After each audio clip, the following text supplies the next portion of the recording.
Buenas tardes. Yo soy Jesús Lancis, el vicerrector de Investigación y Transferencia de la Universidad Jaume I. Y dejadme en primer lugar que os agradezca vuestra presencia en esta jornada sobre la investigación y retos en la era del publica o perece. Todo esto es posible gracias a diferentes personas que desde la Universidad Jaume I o desde las agencias financiadoras nos permiten estar aquí. Dejadme que empiece agradeciendo al Departamento de Filosofía y Sociología, en particular a Ramón Cestra, a la Secretaria General de la Universidad, Cristina Pauner, a la Escuela de Doctorado y en particular a su directora, Mercè Correa, a las personas que integran la Comisión Deontológica o lo que será en breve el Comité de Ética de la Investigación de la Universidad Jaume I, en concreto a Laura, y a las personas que, digamos, de una manera u otra dan soporte al vicerrectorado de Investigación y Transferencia y que permiten o que hacen posible que este tipo de jornadas se puedan realizar.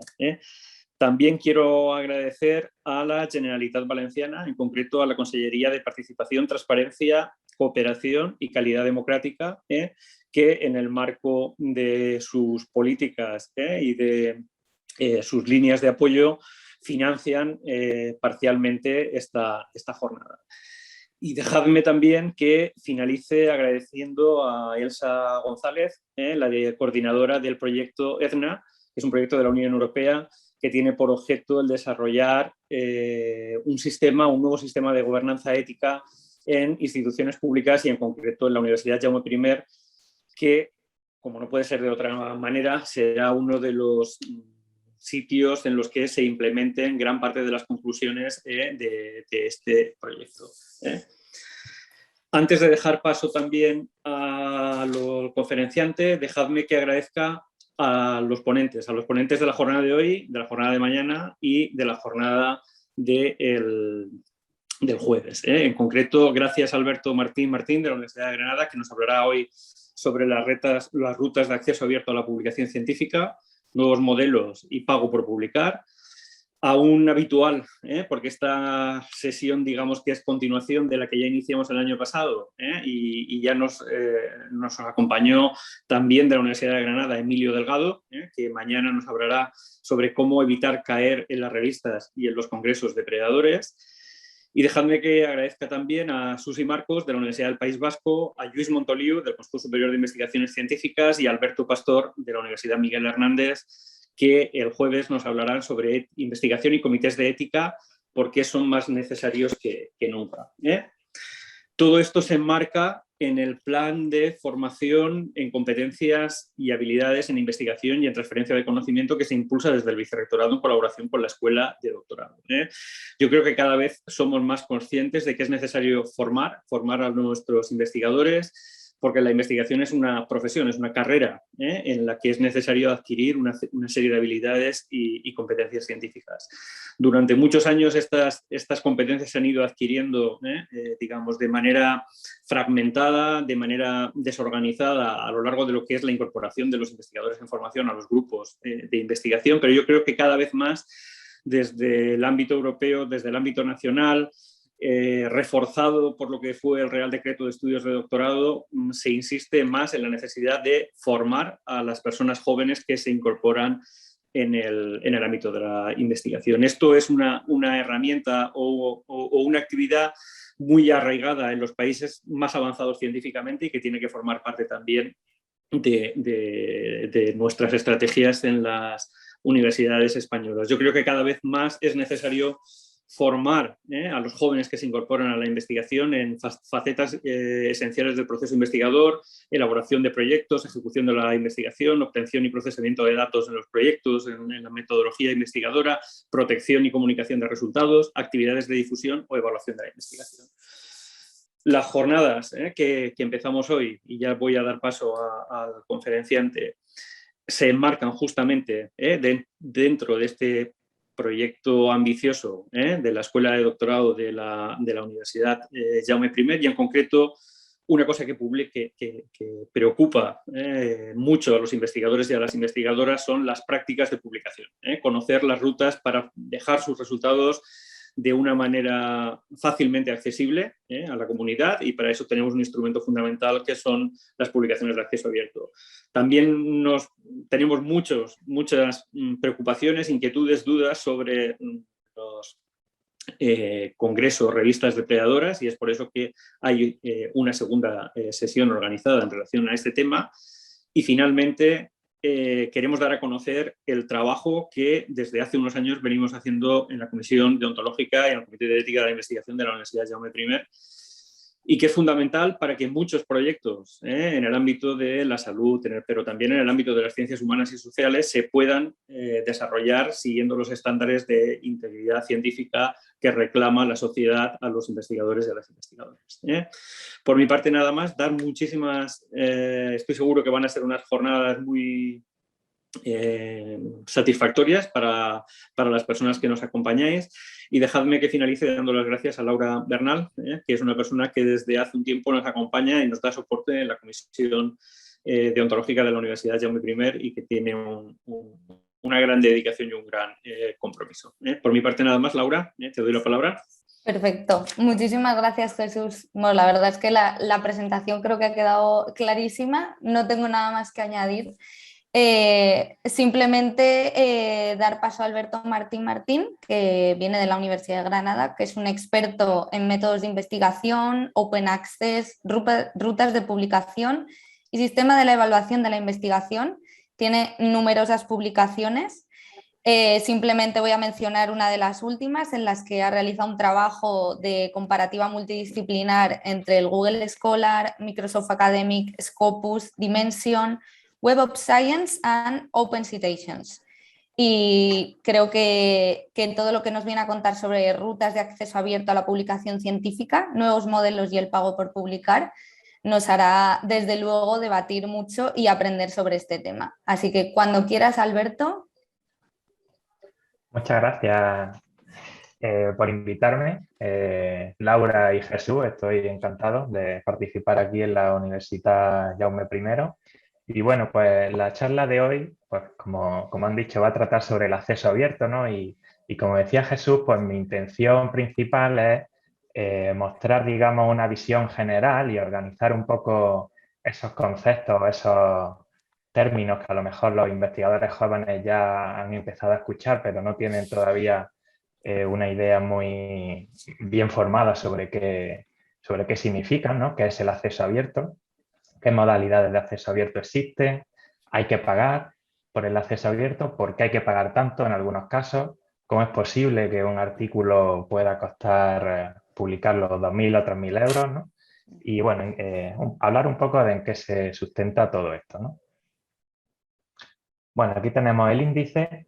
Lo primero que voy a hablar es un poco sobre el mercado de la publicación científica, una breve introducción.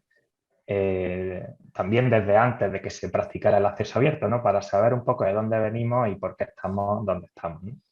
Luego voy a hablar de los comienzos de la transformación digital del proceso científico, ¿no? Y de la comunicación científica, y que fue precisamente donde empezó a hablarse de la necesidad de publicar los trabajos científicos en abierto, ¿no?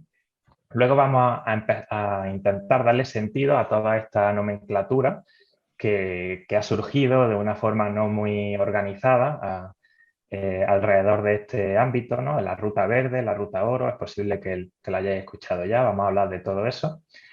Y más adelante vamos a hablar de los distintos modelos de negocio o modelos de financiación que utilizan las revistas y las editoriales para dar salida, ¿no? O dar cabida a estas publicaciones. Después vamos a hablar un poco de la situación española y finalmente una reflexión final en la que encuadramos el acceso abierto dentro de algo más general, ¿no? Que es el proceso de transformación digital de la ciencia y de la comunicación científica. Vale, pues empezamos por el mercado de la publicación científica. Y lo primero que quería decir es que este ámbito es muy amplio, ¿no? No podemos hablar de un mercado de la publicación científica, sino de que hay muchos mercados diferentes, ¿no? Cada comunidad científica tiene sus prácticas diferenciadas no son lo mismo las ciencias experimentales que las ciencias sociales y las humanidades, no son lo mismo las editoriales universitarias que las editoriales comerciales o que las editoriales de sociedades científicas. Tienen diferentes objetivos y tienen diferentes formas de hacer las cosas, diferentes formas de financiarse, etc. No es lo mismo publicar artículos que publicar libros o otros formatos. Y por esa razón seguramente incurriré en algunos errores o algunas cosas que diga a lo mejor no se corresponden con algunas de vuestras experiencias personales, y es porque principalmente me voy a estar refiriendo a la publicación de artículos y principalmente me voy a estar refiriendo sobre todo a las editoriales comerciales simplemente por el hecho de que son las que han llevado la voz cantante en este ámbito y muchas veces arrastran a las otras editoriales o al menos sus decisiones siempre les afectan, ¿no? Bueno, pues nos remontamos casi a los albores de la comunicación científica, ¿no? Y antes del siglo XVII la comunicación científica que existía era oral o escrita a través de cartas, y no fue hasta 1665 donde aparecieron, además en el mismo año, las dos primeras revistas que se pueden considerar científicas, el Journal des Savants en París y el Philosophical Transactions de la Royal Society, ¿no? Desde mediados del siglo XVIII se descubrió,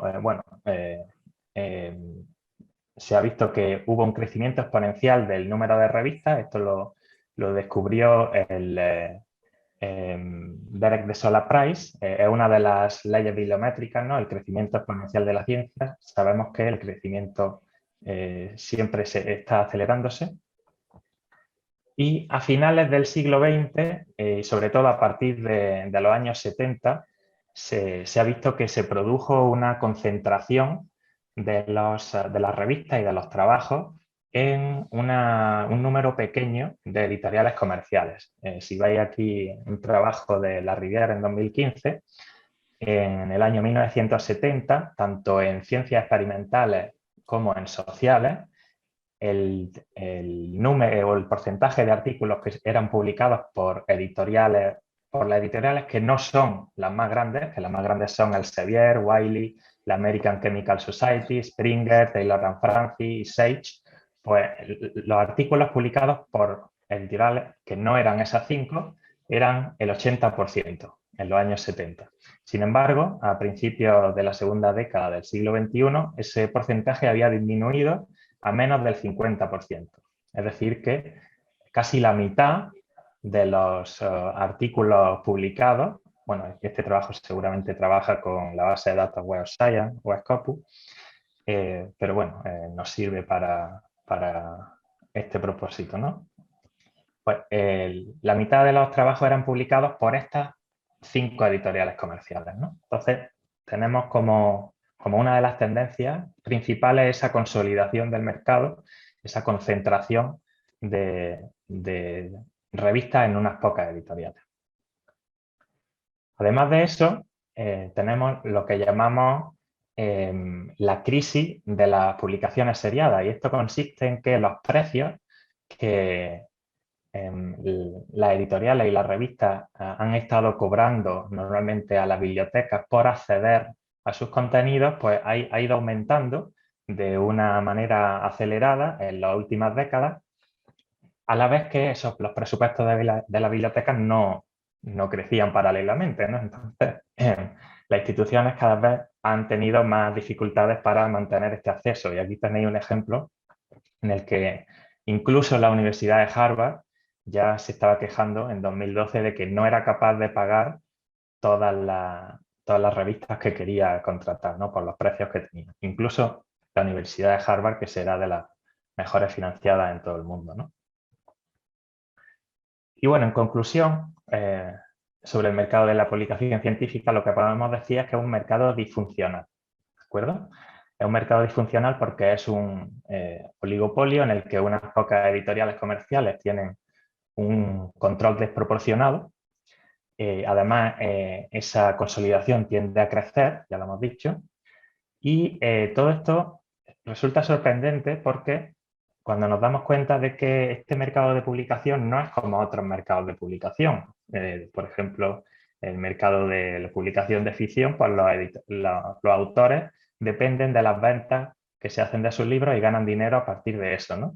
Los investigadores no tienen normalmente esa intención de buscar royalty, sino que la publicación es un medio de comunicación para comunicarse con sus pares y para registrar esos avances incrementales que se hacen en la ciencia, y no es un fin último, ¿no? La publicación. Además, los investigadores también están relativamente cautivos por los sistemas de evaluación, de manera que están guiados o se les pide que publiquen en determinadas revistas, determinadas editoriales, porque esas son las que les van a ayudar a avanzar en su carrera, ¿no? Todo esto lo que hace es disminuir esa competencia que existe entre editoriales, ¿no? Y otra característica muy importante de este mercado es que la materia prima, que son los manuscritos que nosotros, los investigadores, enviamos a las editoriales, a las editoriales les sale gratis, ¿no? Trabajan con esa materia prima de manera gratuita. Además, el control de calidad, que podríamos decir que es la revisión por pares que se hace de los trabajos, también les sale gratis, con lo cual hay una subvención, lo que yo llamo una subvención estructural a este sistema de publicación, ¿no? Y la última característica es que las publicaciones son bienes no fungibles, en el sentido de que una publicación no se puede sustituir por otra. Es decir, si yo necesito acceso a un artículo, si no tengo acceso a ese artículo, no lo puedo sustituir con acceso a otro artículo. Con lo cual, esto también reduce la competencia entre los proveedores de información, porque las editoriales acaban amasando una colección exclusiva y si quieres acceder a esa información, pues tienes que pagarle a ellos, no les puedes pagar a otros. Si queréis más información, aquí también voy poniendo trabajos que también tratan estos temas en más detalle. Uno de ellos es del profesor Delgado López Cózar, que lo conoceréis mañana cuando hable de la revista Depredadora.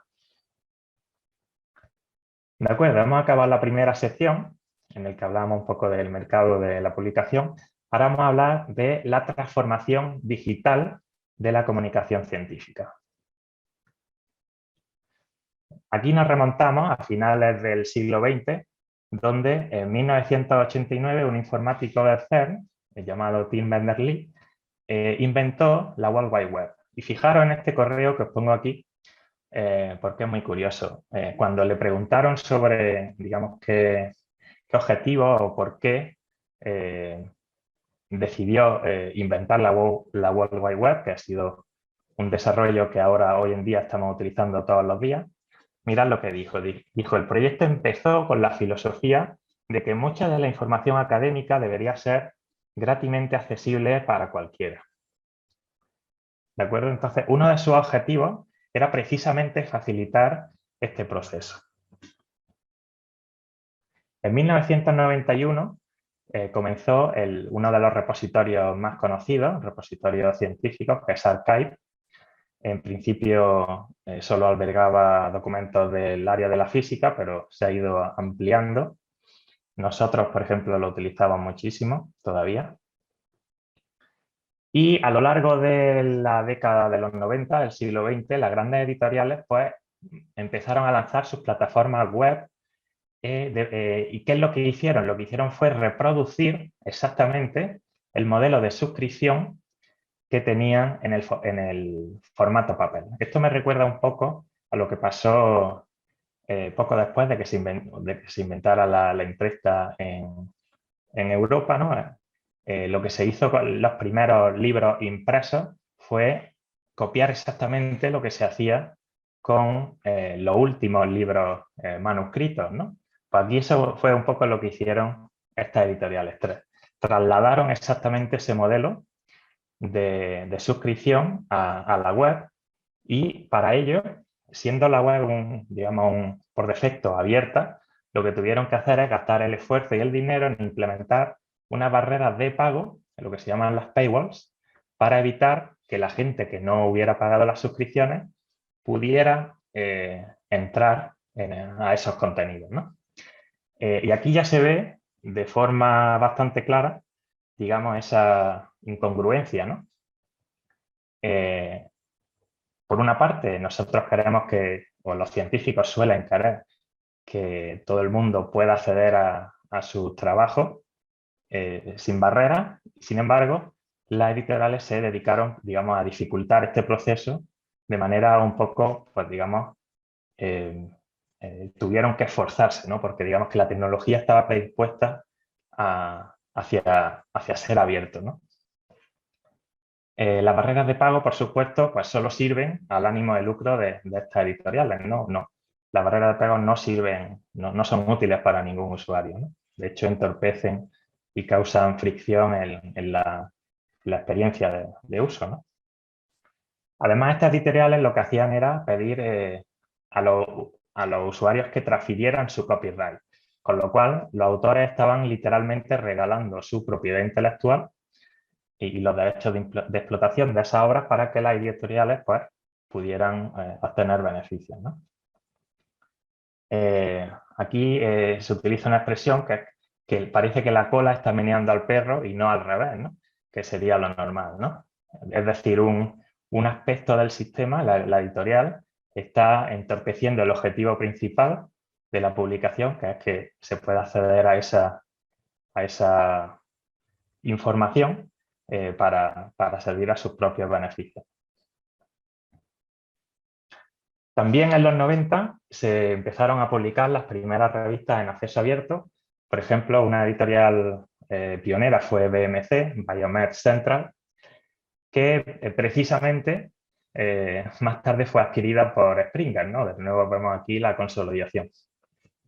Pues BMC y otras editoriales pioneras como PLOS ONE lo que hicieron fue mostrar a las editoriales comerciales que realmente el modelo de publicación en abierto con costes de publicación, que luego lo veremos, también podía ser rentable, ¿no? Entonces le mostraron ese camino y luego se fueron subiendo al carro. Y a principios del siglo XXI ya tenemos las primeras declaraciones sobre el acceso abierto.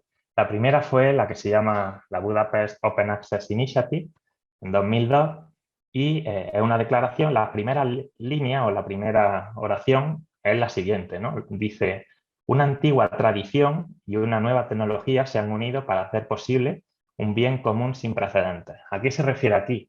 ¿Cuál es esa antigua tradición? Pues la antigua tradición es el principio de que la ciencia es de todos, ¿no? Ese principio de Merton, que expresó como el principio del comunalismo científico, Merton fue un gran sociólogo de la ciencia, pues era ese principio que ya existía de antemano, pero que estaba limitado por la tecnología del papel, ¿no?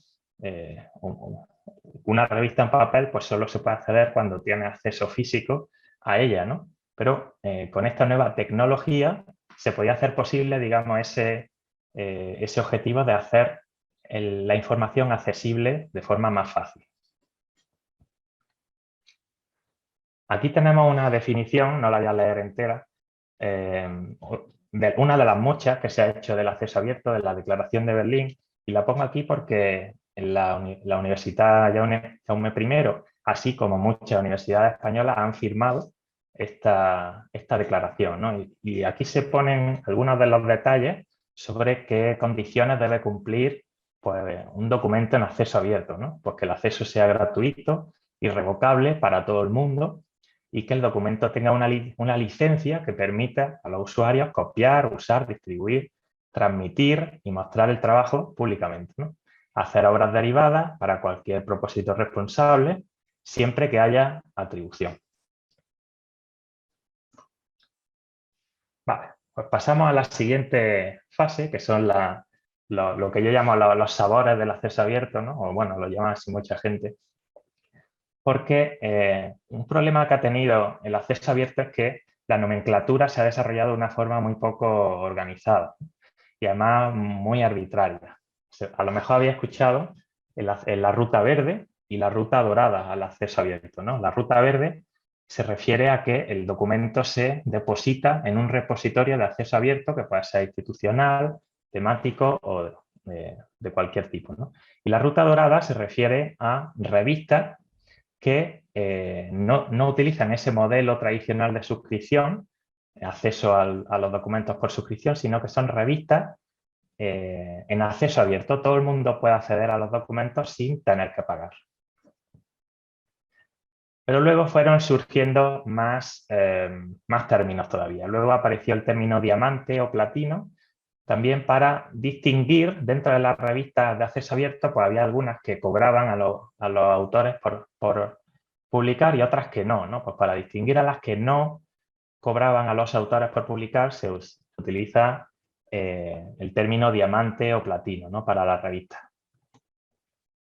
Luego tenemos las revistas híbridas, que son las que combinan el modelo de suscripción tradicional con una opción de acceso abierto. Es decir, tenemos una revista de suscripción, pero que en el momento de la aceptación le dicen al autor, oye, si quieres que tu artículo, solamente tu artículo, esté en acceso abierto, que pueda acceder todo el mundo, pues entonces nos pagas y tu artículo lo ponemos en acceso abierto.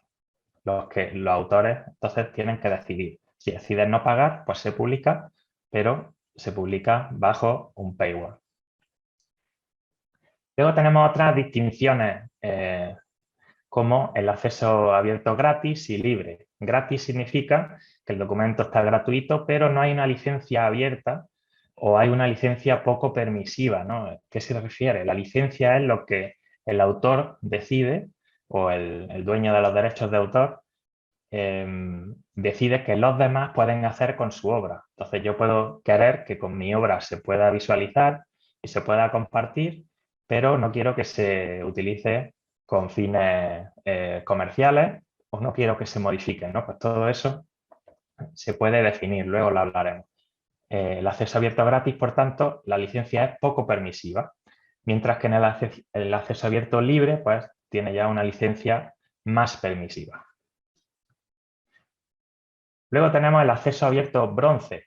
Este fue de los más recientes en enunciarse y es acceso abierto gratuitamente desde la editorial, pero no hay una licencia abierta y es posible que el documento solo esté disponible de forma temporal. Esto lo hacen mucho las editoriales comerciales de manera estratégica. Por ejemplo, el año pasado, con la crisis del COVID y todavía, pues muchas editoriales decidieron que todos los documentos relacionados con ese tema lo iban a poner de acceso gratuito.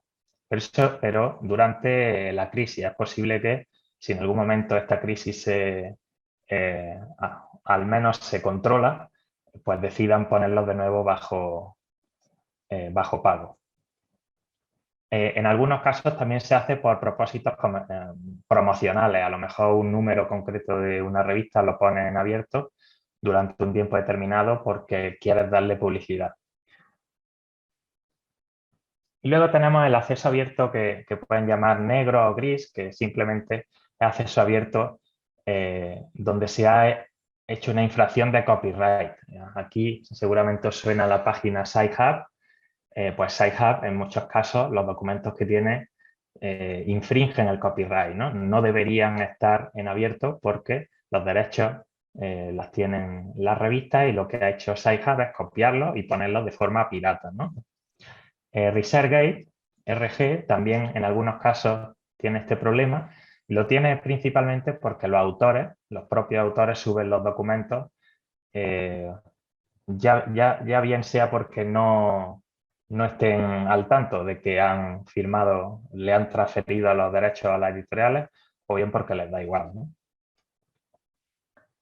Y por último, aquí hay uno que no tiene etiqueta de colores, ni metales, ni nada, ni piedras preciosas, es el acceso abierto tras periodo de embargo, que significa que algunas revistas pues, son de suscripción, pero a lo mejor dicen, bueno, pues pasado un año después de la publicación, ya lo pongo en acceso abierto, ya me da igual, ya no necesito cobrar por ese contenido, digamos, antiguo, porque ya le he sacado yo el partido económico que quería, ¿no? Bueno, esas son todas las variantes. ¿Qué problema tienen esas variantes? Voy a volver hacia atrás un momento. Todos esos términos, el problema que tienen es que se definen en base a diferentes criterios, ¿no? Algunos se definen en base a dónde se ha publicado, algunos se definen en base al modelo de publicación, algunos se definen en base al tipo de licencia que tiene la obra. Es decir, que está todo un poco desorganizado, ¿no? Entonces, algunos compañeros y yo intentamos, digamos, listar una serie de dimensiones o aspectos que determinan o que pueden configurar diferentes formas de acceso abierto, ¿no? Y estos son, por ahora, los que hemos definido. En lugar de publicación, pues puedes publicar en acceso abierto en una revista, en un repositorio, en una red social, en tu página personal. Luego los derechos de autor y las licencias de uso. Ahora los vamos a ver un poco individualmente cada uno, por eso no los vamos a ver rápidamente aquí. La estabilidad, si el documento se prevé o se garantiza que eso vaya a estar disponible en el futuro también. La inmediatez, es decir, cuánto tiempo pasa desde que se publica hasta que está en acceso abierto. Si el documento que se comparte ha pasado por revisión por pares o no. La legibilidad por máquina y el modelo de financiación o de negocio. Ahora los vamos a ver. Bueno, en lugar de publicación ya no tiene nada más que explicarnos, pues todos los diferentes tipos de portales donde se pueden almacenar los documentos, ¿no? Uno que a lo mejor no habéis conocido hasta ahora, o a lo mejor sí, son las plataformas de publicación de las entidades financiadoras. Últimamente algunas entidades que financian la investigación están creando sus propios portales de publicación y le dan la opción a los investigadores a publicar directamente ahí con revisión por pares y de manera gratuita para los investigadores. Luego lo veremos como uno de los modelos de negocio. Los derechos de autor y licencias de uso sí que son importantes. Tenemos licencias más permisivas y licencias menos permisivas. Aquí tenemos las licencias Creative Commons. La más permisiva es la CC0, que es la de dominio público. Ahí cualquier usuario puede hacer lo que quiera con el documento. Y la menos permisiva, pues son todos los derechos reservados, ¿no? Tú puedes poner un documento en acceso abierto, pero reservarte todos los derechos. Y la gente pues, podrá visualizarlo, pero no tendrá derecho a compartirlo, a reutilizarlo, a hacer obras derivadas, etcétera, ¿no? Y entre esos, pues tenemos muchas variantes.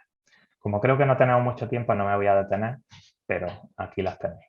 Luego, si queréis, me podéis preguntar. La estabilidad, como decía, es la capacidad que tiene ese documento o digamos, la garantía que tiene ese documento de seguir disponible a lo largo del tiempo. Hay algunas páginas que dan más garantía que otras. Por ejemplo, si tienes algo en tu página web, pues lo puedes subir y lo puedes eliminar cuando quieras, ¿no?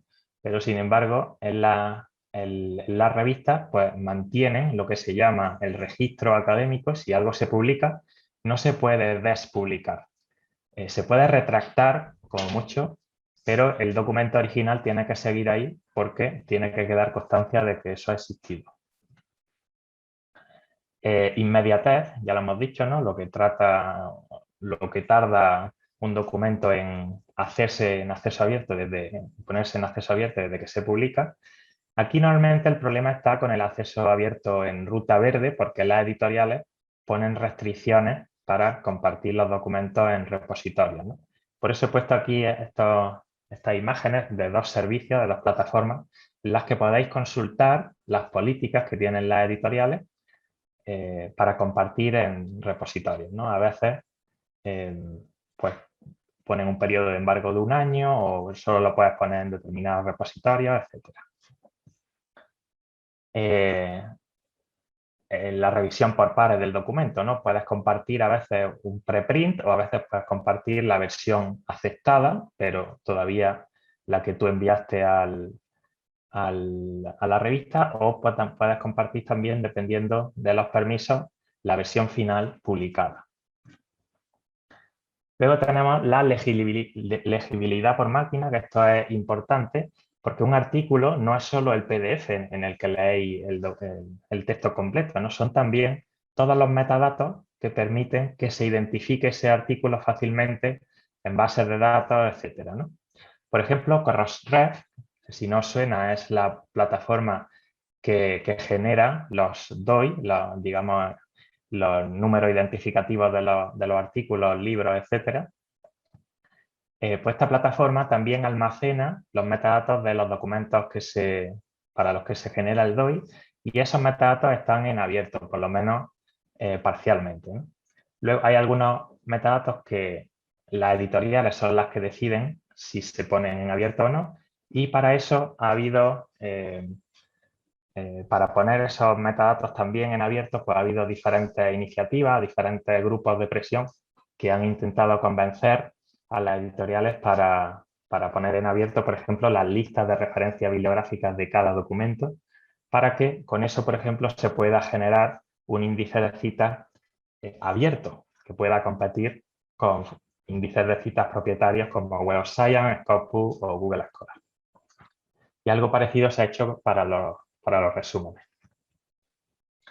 Luego tenemos el modelo de financiación, que también lo vamos a ver un poco más detalle, que puede ser con o sin ánimo de lucro, controlado por la comunidad de creadores o por otros agentes, con o sin costes de cara a los creadores, etc. Otro modelo, el modelo anterior, digamos, esas dimensiones o esos aspectos son los que nosotros hemos detectado, pero hay también un modelo que inicialmente se diseñó para compartir datos en abierto, pero también se puede aplicar a los trabajos científicos en sí, ¿no? Y es los principios FAIR, ¿no? Findable, Accessible, Interoperable and Reusable. Encontrable, digamos, fácil de encontrar, accesible, interoperable, que se pueda, digamos, interaccionar con diferentes plataformas y reutilizable, ¿no? Y finalmente pasamos a los modelos de negocio. Aquí vamos a hablar en principio del modelo tradicional, que es el de suscripción, ¿no?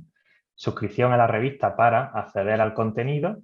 Y aquí, pues, como su propio nombre indica, las fuentes de ingresos son las suscripciones, ¿no? Quien no paga no puede acceder. Normalmente estas suscripciones se hacen por paquetes, las editoriales las hacen por paquetes. Es decir, que a ti te pueden interesar X revistas, pero la editorial te obliga a comprar un paquete donde están esas y otras que a lo mejor no te interesan tanto, ¿no? Eso es lo que llaman los big deals. Una vez se publica un artículo en modelo de suscripción, a los autores no se les suele imponer costes adicionales para publicar. Algunas revistas lo hacen. He dicho antes que aquí estoy generalizando, estoy hablando de las tendencias más normales, pero puede que haya revistas de suscripción que además también cobren por publicar. De hecho, en nuestra área existe una. Suelen requerir a los autores la transferencia del copyright a la hora de la editorial. Esto significa que los autores les regalan los derechos de explotación a las editoriales. Esto porque lo piden para asegurarse la exclusividad. Sí, realmente a las editoriales no les hace falta que tú les transfieras el copyright, solo les haría falta que les des permiso para publicar, una licencia. Pero para asegurarse esta exclusividad, pues entonces te quitan a ti tu derecho, se lo quedan ellos, y si tú quisieras, si compartieras ese documento, pues tendrían legalmente la opción de demandarte o de denunciarte porque realmente has perdido ese derecho.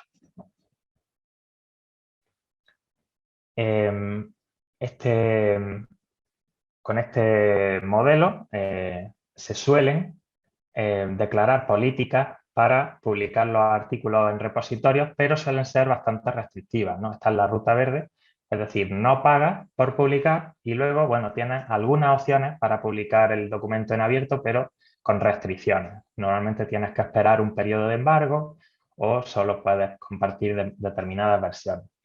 Este modelo realmente es el que nosotros hemos utilizado más, Emilio Delgado y yo, desde que colaboramos, porque no hemos tenido últimamente financiación para investigar. Todo lo que hemos hecho, lo hemos hecho simplemente con nuestros sueldos, entonces no teníamos dinero para pagar.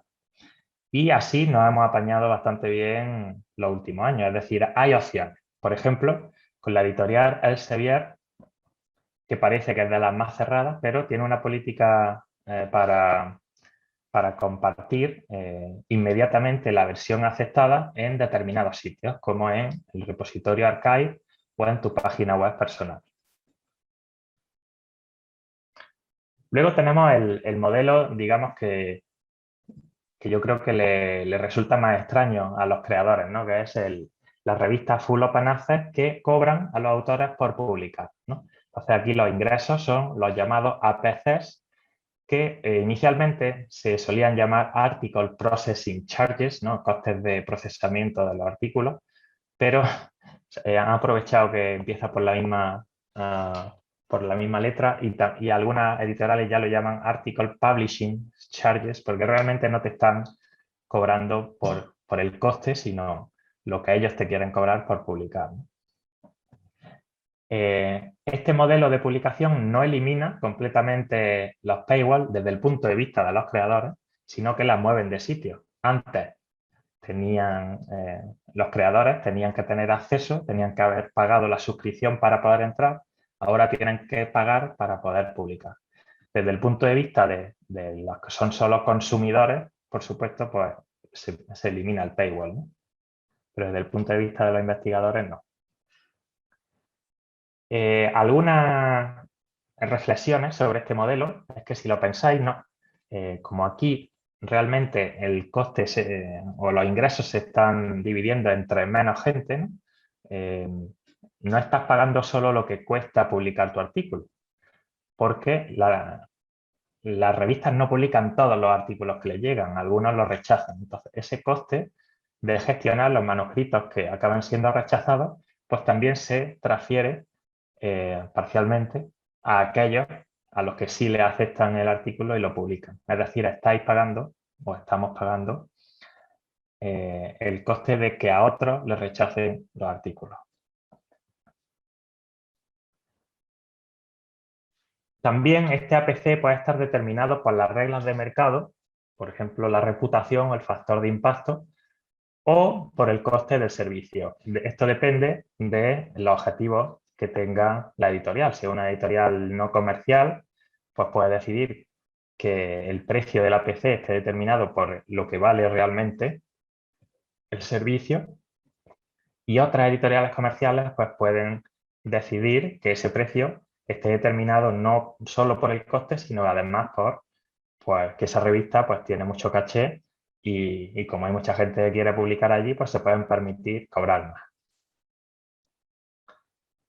Normalmente estas revistas no suelen requerir la transferencia del copyright. Como digo, algunas revistas de acceso abierto seguro que también lo piden, pero normalmente no lo suelen requerir porque están cobrando de antemano, ¿no? Entonces ya, como han cobrado ya, pues les da igual lo que pase luego con ese documento, si lo comparten en otro sitio o no. Y la licencia de uso suele ser permisiva, ¿no? Alguna variante de Creative Commons. Luego tenemos las revistas. Bueno, aquí realmente estoy hablando de la misma revista de antes, ¿no? Las revistas Full Open Access con APC. Lo que quería enseñar es que eso que he dicho antes, de que algunas revistas ponen el precio en base no al coste del servicio, sino a sus objetivos de incremento de beneficios, eso no es ningún secreto, sino que las editoriales lo dicen claramente. Por ejemplo, aquí en el primer tweet que tenemos aquí es un texto sacado de un documento que publicó Springer cuando intentó salir a bolsa diciendo que veían factible poder incrementar los APC porque ofrecen un buen factor de impacto y creían que ese factor de impacto de sus revistas podría incrementarse, ¿no? En el segundo ejemplo tenemos a un antiguo editor de una revista Elsevier diciendo que desde que él salió como editor jefe de la revista, el APC se ha incrementado un 50%, ofreciendo el mismo servicio. Y en el tercer ejemplo tenemos a la propia cuenta Elsevier diciendo que las revistas de acceso abierto nuevas las ponen más baratas para para animar a los autores a que publiquen allí. Luego tenemos las revistas híbridas, donde tenemos dos fuentes de ingresos, por supuesto, la suscripción y el APC. Casi todas las revistas que inicialmente eran de suscripción se han convertido en híbridas. Este modelo se defendió como un modelo transitorio, pero finalmente no está siendo así. Se está perpetuando, digamos, ese doble modelo. Entonces, muchos organismos de financiación ya no quieren o están poniendo limitaciones para publicar en este tipo de revistas, porque se está pagando, por un lado, por la suscripción y por otro lado se está pagando para publicar. Esto es lo que llaman el double dipping, ¿no? O sea, en inglés significa como mojar dos veces, mojar. Entonces está extrayendo dinero dos veces por el mismo servicio. Y un modelo similar es el de lo que llaman las mirror journals, que es cuando algunos organismos dijeron que ya no querían financiar más revistas híbridas, pues dijeron las editoriales, bueno, muy fácil. La revista original la dejo como revista de suscripción y luego creo una nueva revista con el mismo nombre más una X al final. Por ejemplo, la revista original es Revista de Filosofía y la nueva revista se llama Revista de Filosofía X. Y la segunda revista la hacemos de acceso abierto y la primera la dejamos de suscripción. Así ya no tenemos revista híbrida, ¿no? Eso es algo que intentaron hacer las editoriales para sortear estas limitaciones. Por supuesto, también tenemos las revistas de acceso abierto que no tienen coste para los autores, las que habíamos llamado como diamante y platino, ¿no? Aquí las fuentes de ingresos suelen venir de subvenciones, de algunos fondos públicos o a veces ni siquiera tienen financiación, ¿no? Completamente voluntario. Suelen ser más comunes en humanidades y ciencias sociales y también son muy utilizadas en América Latina, donde hay varias infraestructuras que facilitan. Aquí tenéis el enlace a través de ellas. También suelen publicar un volumen de artículos mucho menor. Y aquí tenemos una tabla, os la explico rápidamente. Lo que dice es que en general de 1 millón de artículos que se publicaron, creo que en 2020 era este análisis, el 65% cobraban 1 millón de artículos en revistas de acceso abierto, tengo que aclarar. El 65% se publicaron en revistas que cobran por publicar y el 35% se publicaron en revistas que no cobran por publicar. Hay diferencias por áreas temáticas. En Humanidades y Ciencias Sociales, por ejemplo, la mayoría de los artículos se publican en revistas que no cobran, mientras que en Biomedicina y en Ciencias Experimentales, al revés, la mayoría se publican en revistas que sí cobran. Y bueno, llegamos a un nuevo modelo que es el que se está introduciendo este año. Es el modelo que se llama Read and Publish, lee y publica, o también lo llaman los acuerdos transformativos. Es un modelo nuevo que se ha introducido en España este año con, creo que 4 o 5 acuerdos con editoriales comerciales grandes. Y es parecido a los Big Deals que hablábamos anteriormente, pero aquí lo que se añade es que además del acceso a la revista de suscripción, también se cubre el pago de un número determinado de APCs en esa revista al año. ¿Vale? Pero aquí solo estamos hablando de las revistas híbridas. Las revistas completamente de acceso abierto no suelen estar incluidas en estos acuerdos. España ha firmado acuerdos de este tipo con Elsevier, Wiley, Springer y la American Chemical Society, pero hay muchos datos que se desconocen. Por lo menos yo no los conozco, a lo mejor algunos de vosotros tenéis más información. El coste de estos acuerdos no se conoce, no se sabe cuánto se ahorra respecto a los anteriores, no se sabe cuánto dinero hay disponible para los APC y cómo se distribuye. Los autores solo van a saber si les van a pagar el APC una vez le acepten el artículo. Y yo me pregunto también si se hará público el desglose de esos gastos, ¿no? ¿Qué artículos finalmente son financiados bajo esos acuerdos? Y acabando con los modelos de publicación, tenemos algunos más, digamos, más minoritarios, pero que también son muy interesantes. Tenemos, por ejemplo, el Subscribe to Open, que es un modelo de suscripción, pero en el que si se alcanza un objetivo de suscripciones mínimo y que se establece de antemano, todos los artículos de un periodo se publican en abierto y si no se cumple ese objetivo de suscripciones en un periodo determinado, pues se publican bajo paywall. Tenemos también lo que comenté anteriormente, las plataformas de publicación que están creando las entidades financiadoras. Por ejemplo, si tenéis proyectos europeos, participáis en proyectos europeos, ya vais a poder publicar vuestros resultados en la plataforma Open Research Europe, que ahí se supone que vais a tener también revisión por pares y lo podéis hacer sin coste adicional. Otras también entidades financiadoras como la Fundación Bill y Melinda Gates también tienen plataformas parecidas. Y por último tenemos las Overlay Journals, que son revistas, digamos, que se aprovechan de la infraestructura de repositorios para, digamos, para limitar los gastos, ¿no? Lo que hacen es editores que monitorizan la publicación de preprints y luego pueden decidir iniciar un proceso de revisión, ¿no? Y finalmente, si deciden publicar la revista los artículos en su revista. ¿Qué es lo que pasa en España?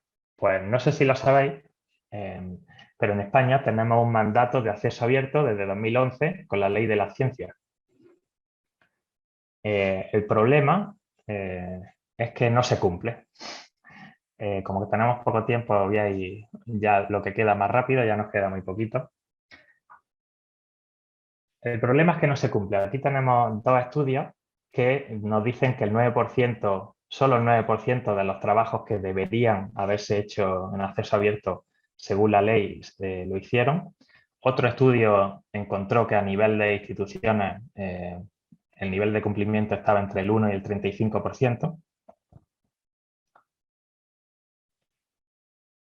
Y en otros estudios hemos encontrado que si juntamos, digamos, todas las opciones de acceso abierto y acceso gratuito, incluso cuando puede ser alguno infringiendo el copyright, podemos alcanzar a acceder al 60% aproximadamente de las publicaciones publicadas por investigadores que trabajan en España. Muchas de ellas desde ResearchGate. Y bueno, llegamos ya finalmente a esta reflexión final, y es que el acceso abierto solo es una pieza del rompecabezas, que es el proceso de transformación digital de la ciencia, ¿no? Las formas de hacer ciencia están cambiando y las formas de comunicarse están cambiando, por lo cual es normal que la comunicación científica también tenga que cambiar, ¿no?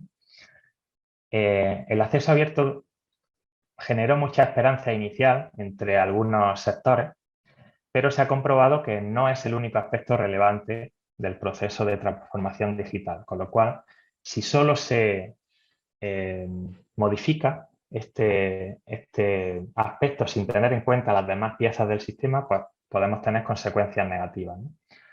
Por eso, últimamente, lo que se está desarrollando más es el movimiento de la ciencia abierta, ¿no? Que lo que busca es una mayor apertura de todos los procesos relacionados con la actividad científica, no solo la publicación de trabajos tradicionales, ¿no? Aquí podemos estar hablando, pues, si los trabajos tradicionales son los artículos, los libros, pues podemos hablar también de datos, de código, de protocolos, de cualquier producto que se pueda generar a partir de la actividad científica. Vale, y este es el final de la presentación. Siento que haya tardado más de lo que me habían dicho. Muchas gracias por vuestra atención y si tenéis cualquier pregunta, pues aquí estoy para responderla. Muy bien, Alberto. Muchísimas gracias. Si os parece, abrimos ahora un turno de preguntas, ¿vale? Os recuerdo que hemos habilitado el chat de preguntas y respuestas y así podemos ir siguiendo a partir de ahí.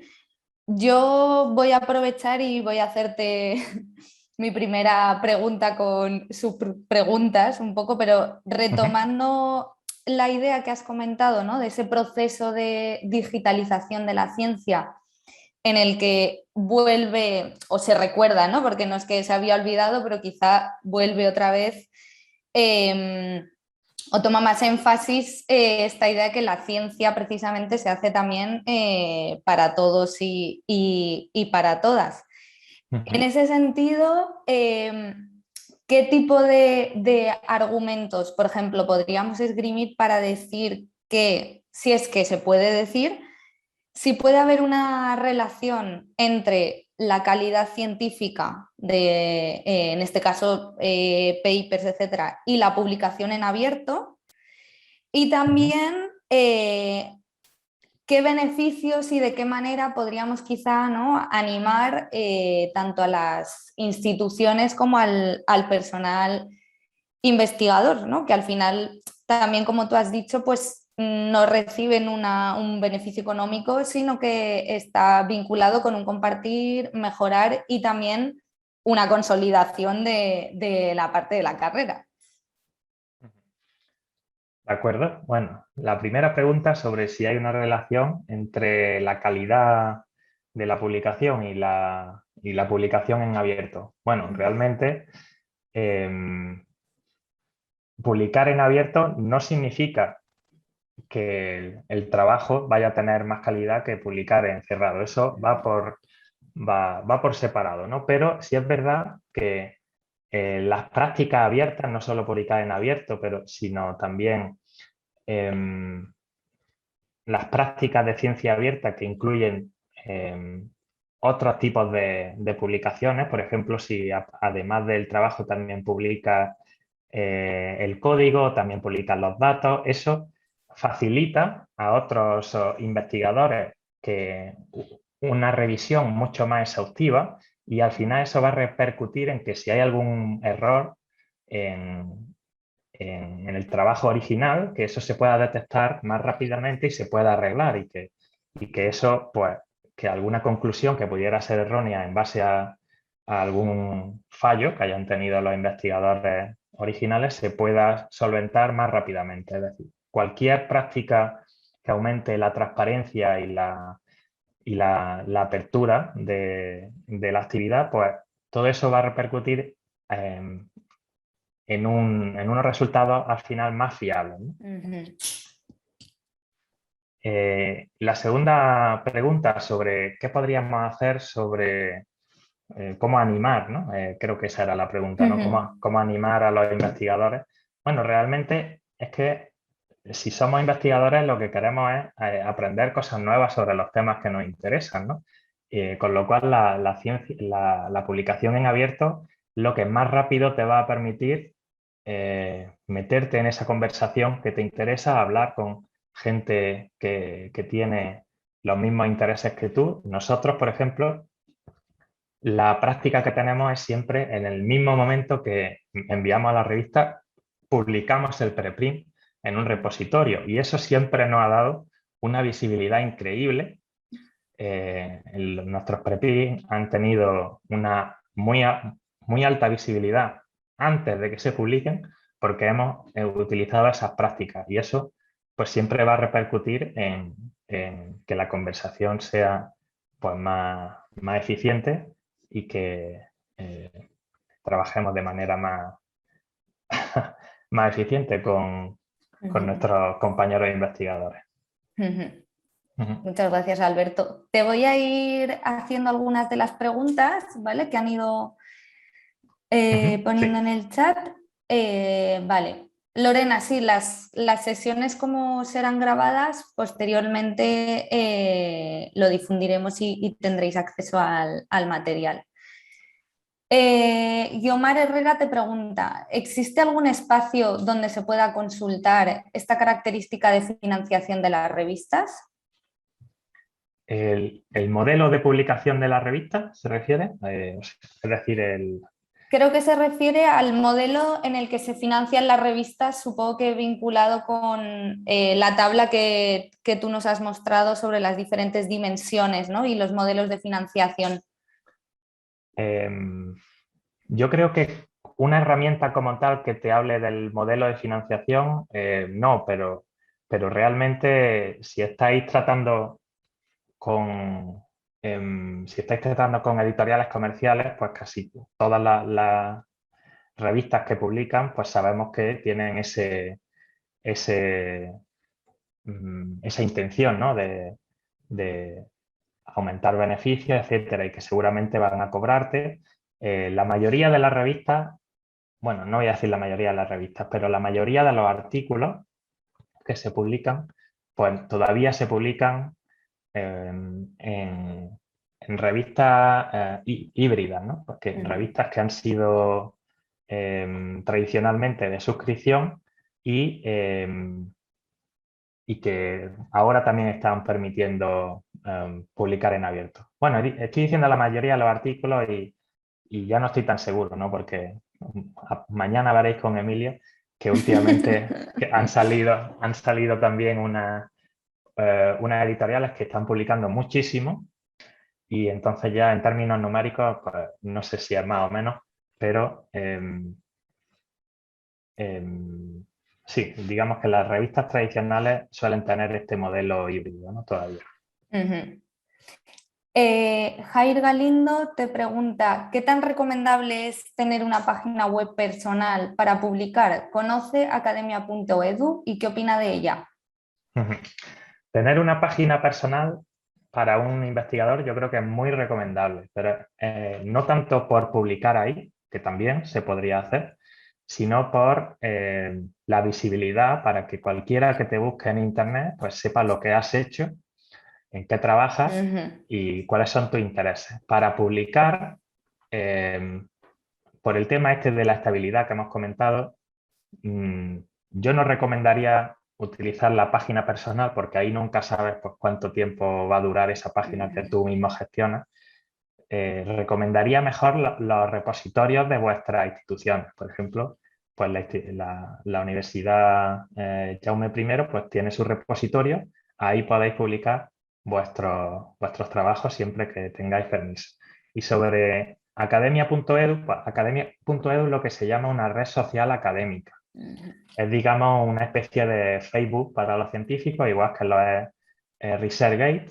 Entonces también te permite la opción de publicar, pero ya depende ahí de dónde crees que esté tu comunidad. Si crees que tu comunidad se mueve mucho por esa red social, pues puede que te sea útil publicar ahí tus documentos para que tu comunidad los vea. Por ejemplo, en ResearchGate, nuestra comunidad se mueve más por ResearchGate que por academia.edu. Academia.edu es más normalmente para humanidades y ciencias sociales. Pero si tú ves que la gente con la que tú te relacionas está en esa plataforma, pues si quieres que tu documento tenga visibilidad, puedes estar ahí. Pero recomendamos que siempre también se utilice, como decía antes, el repositorio institucional. Si estáis trabajando en la Jaume I, pues todo lo que hagáis, que vaya al repositorio de la Jaume I. Itza Hernández te pregunta, bueno, te agradece la explicación y la pregunta es, ¿quién se beneficia del paywall de las editoriales? Entiendo que de aquellas que funcionan bajo ese modelo de financiación. Claro, pues el paywall en las revistas de suscripción, pues ¿para qué sirve? Solo sirve para que la editorial tenga ese control sobre quién accede, ¿no?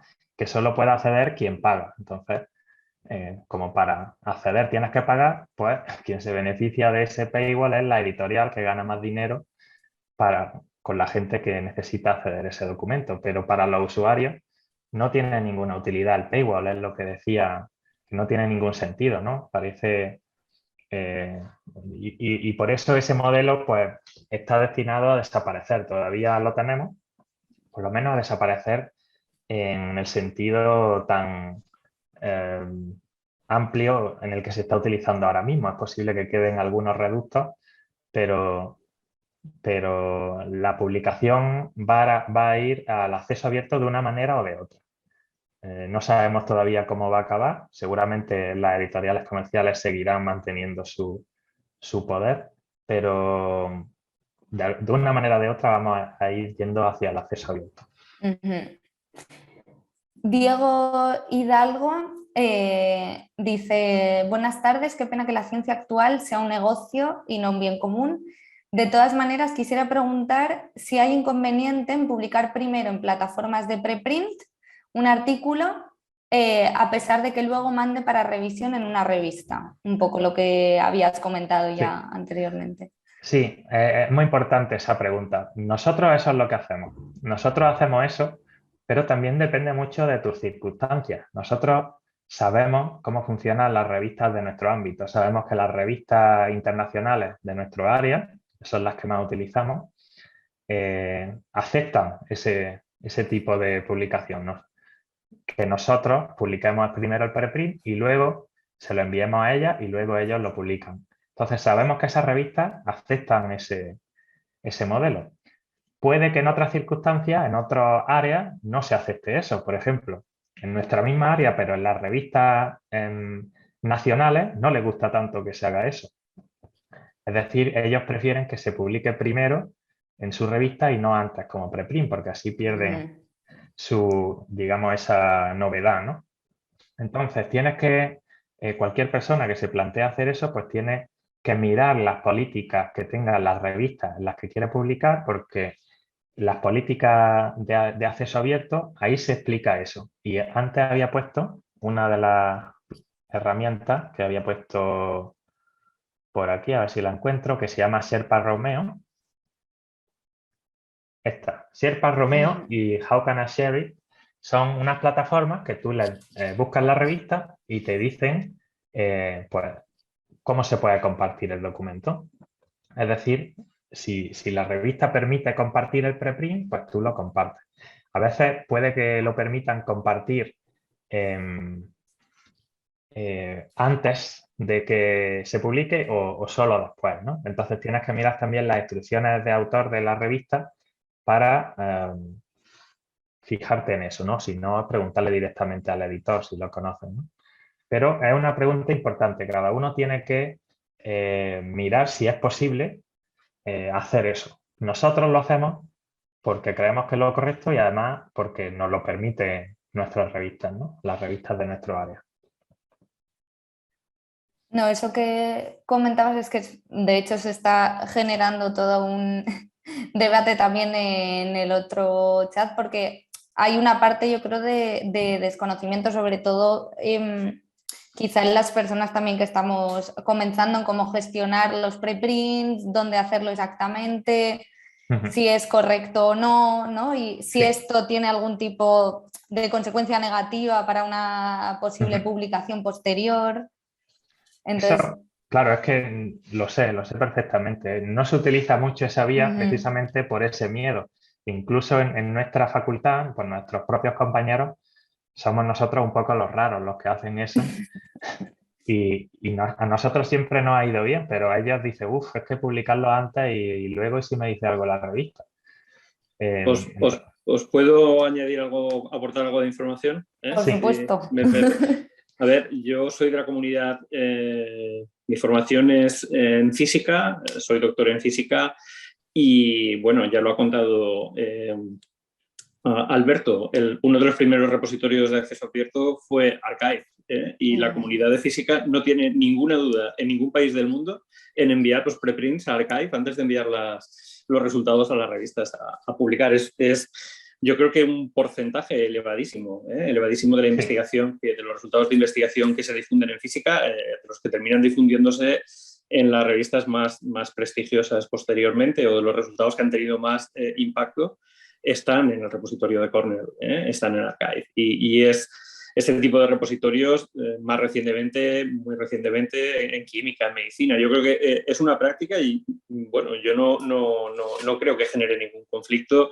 La comunidad científica vive con ellos y es una fuente de difusión de la investigación. Ahí yo aporto esta reflexión desde el ámbito mío, desde el ámbito de la física. Ahí.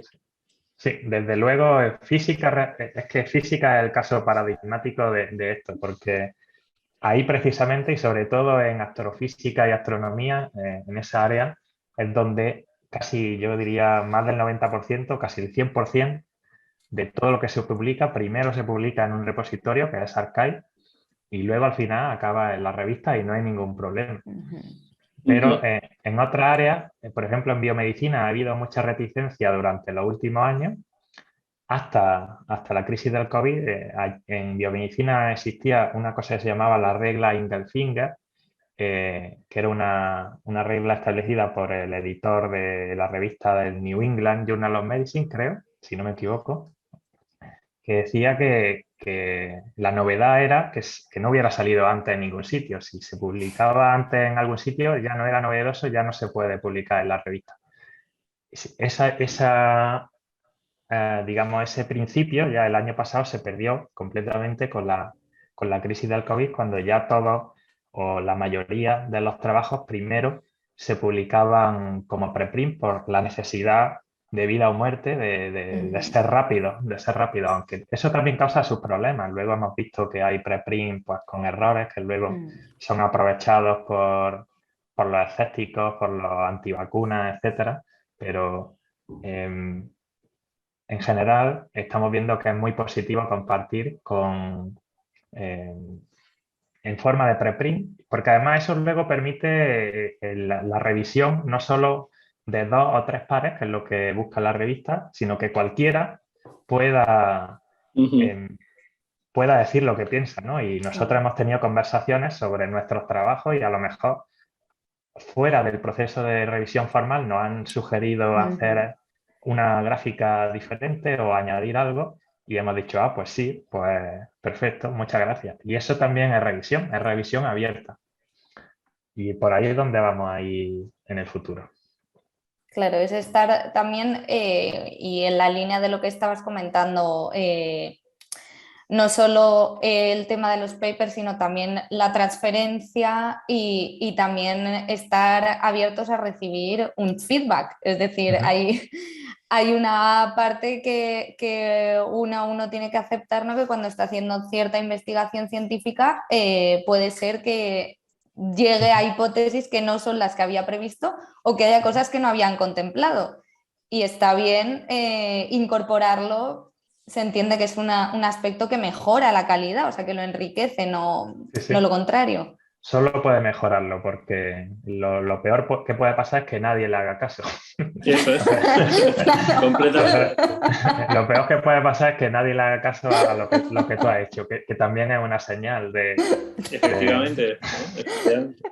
Pero lo que te digan, pues te va a ayudar a mejorarlo, siempre que sean críticas pues, argumentadas. Si me permites un segundo, Laura, porque es que me voy a tener que marchar. Sí, por supuesto. Quería hacer un par de puntualizaciones y darle las gracias a Alberto por la magnífica charla y exposición. Yo creo que ha compartido información muy, muy relevante, sobre todo para muchos científicos o muchos investigadores que empiezan. Simplemente para apuntar, desde el punto de vista de la Jaume I, tenemos la biblioteca. Yo os animo, hay unos profesionales magníficos en biblioteca que se ocupan de dar soporte a la comunidad universitaria en estos temas, ¿no? de acceso abierto. Lidia, Lidón, Jordi.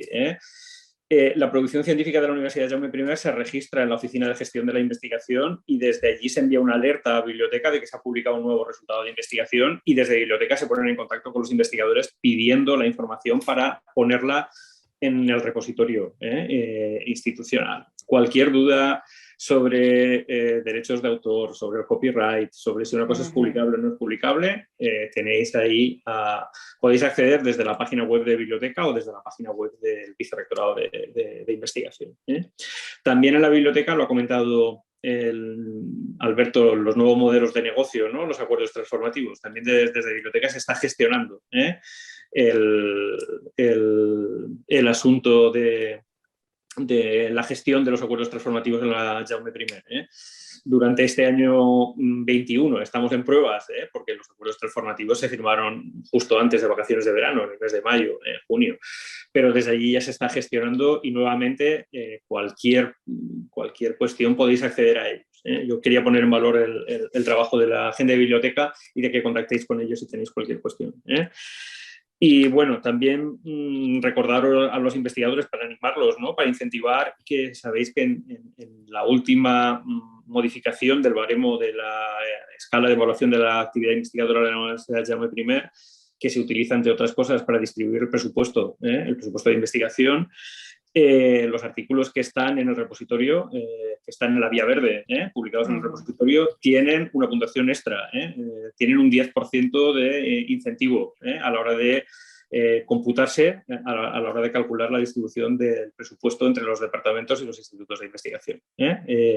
Esa cosa. Y la última que quería comentar, que yo creo que también es relevante, igual que el año pasado desde bibliotecas se hizo una ronda por los diferentes departamentos e institutos de la universidad animando a todo el personal docente e investigador a que tuviera un perfil digital, ORCID, el Web ID, los diferentes perfiles, y ayudando a crearlos a los investigadores que sí lo pidieron.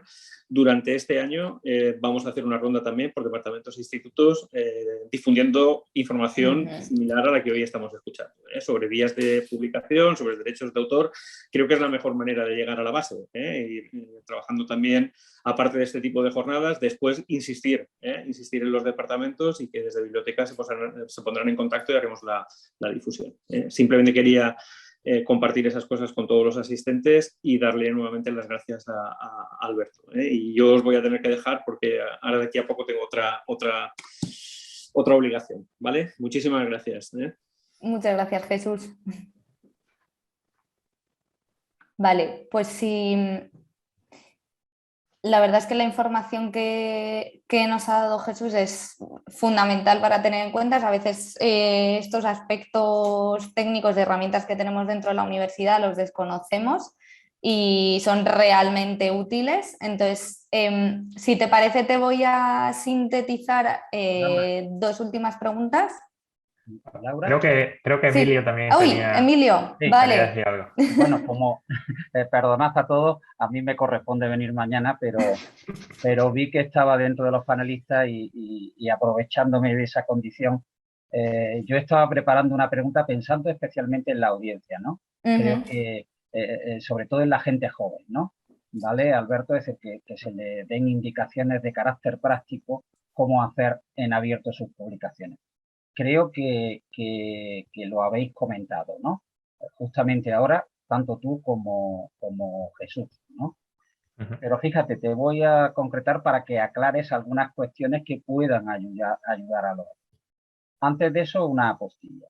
La COVID, o sea, lo afirmo, lo ha dicho Jesús, lo has dicho tú, la COVID ha producido una transformación radical en la comunicación científica. Porque aquellas áreas, como eran la química y la biomedicina, que eran recelosas, absolutamente recelosas, a aceptar los preprint, prácticamente ya no se oponen a ello. Por tanto, es raro que en otras áreas, aunque siempre hay que ser algo cauteloso, sean recelosos al hecho de que un autor que genera un trabajo de investigación, que genera un manuscrito y un original donde se refleja, no pueda depositar en el repositorio institucional de la UCI, en vuestro caso, o en un repositorio temático, o en ambos dos, ¿vale? Y en los perfiles digitales de los que habéis hablado, es decir, en todos los lugares hay plataformas donde el trabajo se pueda visualizar. ¿De acuerdo? Por tanto, mi pregunta a Alberto, o la indicación para que Alberto explique y deje muy claro a la audiencia las distintas versiones que tiene un manuscrito, ¿vale? Desde que sale de vuestro escritorio y qué podéis hacer con él. Por favor, es muy importante, Alberto, aquí que aclare a nuestra audiencia la terminología, Sí. porque a veces hay confusión. Y si Sí. esta tarde ayudamos a los que nos están oyendo a que esto lo despejen, y dicho eso, porque creo que es una de las primeras cuestiones que les salta cuando van a depositar, aunque lo has explicado, me gustaría que recomendaras qué licencia de Creative eligen, ¿vale? Vale. ¿Cuáles eligen? Y intenta ser prescriptivo. Yo sé que tú tienes tus opciones, la gente puede elegir, pero intenta ser prescriptivo, ¿de acuerdo? De manera que sea lo que más beneficie al autor, ¿vale? Bueno, y si hay después algún tiempo, te haré alguna pregunta más comprometida sobre los intereses comerciales que has apuntado. Vale. Bueno, en realidad sí, lo que pregunta Emilio es muy importante, ¿no? Y no le he dedicado mucho tiempo porque también he visto que había puesto demasiada información. Pero bueno, primero sobre las versiones que puede tener un documento, ¿no? La primera versión, digamos, la versión inicial, una vez ya el documento, digamos, que está listo para ser enviado a la revista, digamos, ese es el manuscrito, lo que se llama el manuscrito original, ¿de acuerdo? Cuando lo publicas, pues es el preprint. Se llama preprint porque es el manuscrito original que todavía no ha sido revisado por pares, ¿vale? Es vuestro manuscrito, pero no ha tenido ningún control. Después, podemos tener versiones intermedias durante el proceso de revisión, ¿no? Pues si hay según la ronda de revisión, pues podemos tener versiones intermedias, pero una vez el artículo aceptado, pues la primera versión de la que dispone el autor es el manuscrito, lo que se llama el manuscrito aceptado del autor. Esa versión es la última que tú envías a la revista antes de que te la acepten, ¿no? La última que tú has enviado antes de que te lo acepten es lo que se convierte en el manuscrito aceptado del autor. Ese normalmente suele ser pues, un archivo Word si trabajáis con Word o con otro procesador de textos o como generéis el documento, pero no está todavía editado y maquetado por la editorial. Y finalmente tenemos lo que es la versión publicada, no me gusta llamarlo publicada porque el preprint también está publicado, ¿no? Pero es la versión final maquetada por la editorial, ¿no? Que es, digamos, la que tiene los membretes de la editorial, ya está todo maquetado, es la que aparece en la página de la revista, ¿de acuerdo? Si estamos publicando en una revista de suscripción, porque si publicamos en una revista de acceso abierto, pues sea de pago o no, al final la versión final de la editorial va a estar en abierto, ¿vale? Pero digamos que los problemas surgen cuando publicamos en una revista de suscripción y tenemos que decidir qué es lo que podemos compartir, ¿no? Cuando publicamos en una revista de suscripción, como decía, tenemos que mirar las normas de compartir documentos que tiene la revista y la editorial, que se puede hacer en estos servicios, Sherpa Romeo y How Can I Share It. Y ahí te van a decir si lo que puedes publicar, lo que puedes compartir y cuándo lo puedes compartir y dónde lo puedes compartir. Entonces, lo que puedes compartir va a ser o el preprint, versión no revisada, la versión, esa es una opción. La segunda opción, la versión aceptada, pero todavía no maquetada. Y finalmente, la versión editada de la revista, ¿no? El preprint normalmente no suelen poner ningún impedimento. Lo puedes compartir donde quieras, cuando quieras y como quieras. Porque digamos que es tu versión original, ahí la revista no ha tenido ningún input, con lo cual eso es tuyo. Haces lo que quieras con él. El problema ya viene con la versión aceptada, porque la revista defiende que ellos ya han puesto ahí un trabajo, han gestionado esa revisión por pares y ese producto digamos, ya casi final, pues es suyo, porque le has transferido los derechos de copyright, ¿no? Entonces ahí es donde suelen estar las mayores restricciones. Suelen poner restricciones de tiempo, o bien que no lo puedas compartir hasta 6 meses después de la publicación, o hasta 1 año o 2 años. Eso depende de la revista y de la editorial. Restricciones también del sitio. A veces te dejan publicarlo en tu página personal porque saben que no son estables, pero no te dejan publicarlo en el repositorio institucional. Digamos que tienen esas restricciones que además muchas veces son hasta contradictorias, ¿no? Y están hechas a propósito para que sean difíciles de navegar y que la gente no lo haga. Esa es mi conclusión. Y bueno, por supuesto, la versión final, editada y maquetada por la editorial, esa no suelen dejar compartirla ya nunca, ¿vale? Eso sobre las diferentes versiones. Y luego también preguntaba Emilio sobre las licencias. Las licencias, cuando compartimos un documento en acceso abierto, pues si se publica en una revista de acceso abierto, normalmente te dan varias opciones. La licencia más común es la Creative Commons BY, ¿no? CC BY, que tiene, digamos, permite a cualquier usuario hacer cualquier uso, reuso, modificación, etcétera, del documento, siempre que se atribuyan a los autores principales, a los autores originales. Luego tenemos distintas cláusulas que limitan los derechos de los usuarios. Por ejemplo, tenemos la cláusula Share Alike, que compartir igual, que significa que si queremos hacer una modificación de ese documento y compartirla, ese documento modificado tiene que llevar la misma licencia que el original, ¿vale? Digamos que es una forma que tienen los autores originales de hacer que las versiones derivadas no vayan a tener licencias más restrictivas. Tenemos también la cláusula no comercial, que esa se entiende más fácil, es que no se pueden hacer un uso comercial de la obra, no puedes ganar dinero, no puedes revenderla, no puedes hacer modificaciones y venderlas, etcétera, ¿no? Y luego tenemos la cláusula ND, que son no derivados, o sea, es decir, que los autores originales no permiten que se haga una modificación del documento original y se comparta.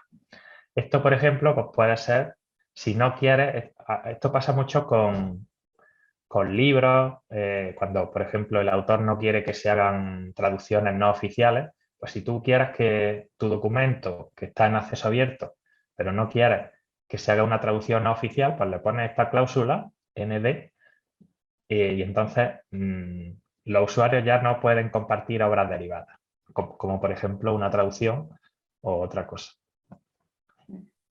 Y yo creo que con eso se cubren todas las cláusulas. Entonces, las editoriales lo que suelen hacer es dar varias opciones. Se suelen poner la CC BY, que es la menos restrictiva, sin contar la de dominio público, que aquí ni siquiera hace falta atribuir al autor original. Pero también te suelen poner pues un poco más restrictivas, ¿no? Por ejemplo, cuando no quieres que haya reuso comercial y ni obras derivadas, pues se utiliza CC BY NC ND. Esa, digamos que dentro de la de acceso abierto, pues es de las más restrictivas. Entonces ya pues cada uno tiene que decidir qué es lo que quiere permitir a otras personas hacer con su trabajo. Muchas gracias, Alberto. Me sabe mal porque podríamos estar aquí, bueno, continuando. Lo bueno es que es un debate que acabamos de iniciar, ¿no? Que mañana continuaremos también, así que Emilio podrá retomar su pregunta controvertida porque seguro que continuaremos con este debate. Y recordaros que mañana tendremos la segunda sesión, ¿vale? Que será cómo evitar caer en las revistas y congresos depredadores, por lo tanto está totalmente conectado con lo que nos ha explicado hoy Alberto. Nos hemos iniciado y mañana continuaremos con otro de los aspectos, tal y como él ha dicho, a la misma hora, a las 5. y en este caso será Emilio Delgado López el que la realice.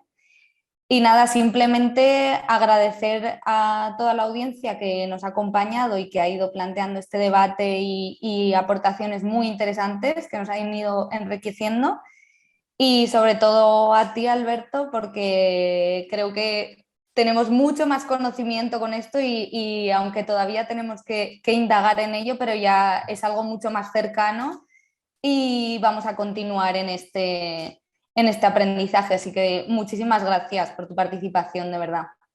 Gracias a vosotros por invitarme y si alguien quiere contactar conmigo, pues aquí al final tenéis mi dirección. Voy a ver si la pongo. Es albertomartin@ugr.es. A ver si llego.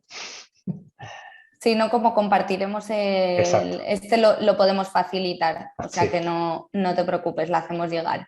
Sí, eso. Muy bien. Muchísimas gracias. Pues nada, a vosotros. Muy buenas tardes.